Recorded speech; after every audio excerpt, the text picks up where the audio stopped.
we really tried very hard to understand in sort of very granular detail what exactly it was that people were doing, where they were tripping up and so on. So just to give you some examples, we had a chat room for sort of providing support when people were integrating Stripe. It was actually a public chat room, which kind of had some downsides because if we'd broken something or if somebody had some kind of embarrassing issue, sort of everyone would see it. But we thought that was kind of good because it would actually kind of put more pressure on us to sort of have the product be good.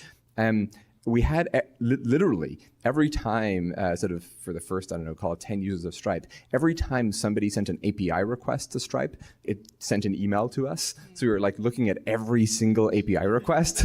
And if we saw users do something weird, we're like, well, why did they do that, right? Or kind of where were our docs confusing or whatever. We did things like every time anyone ever hit an error, that generated like a high priority email to us. And so we would sort of try to immediately go solve it. And that also kind of generated sort of, I think, this pleasant kind of user experience where, it's frustrating when you hit an error in some service, but we could then often sort of 15 minutes later reach out to them and say, hey, we saw that you have encountered this problem. It's all fixed now. These are all kind of examples, I would say, of the sort of general pattern of sort of really trying to be kind of hyper attentive to all the micro details of sort of what people were doing with the product and kind of iterating rapidly in response to it.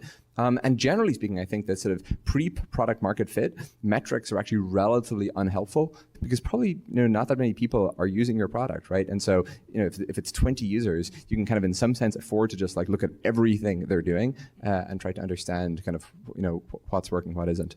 And actually, on this point, we had a thing at the bottom of every web page. We had a little sort of text box, but we had placeholder text in it to sort of try to prime people to tell us things. Most of the prompts were negative.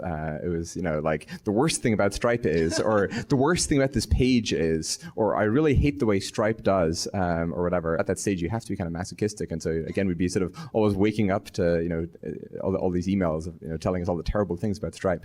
But that was, sort of a helpful to-do list for the day ahead.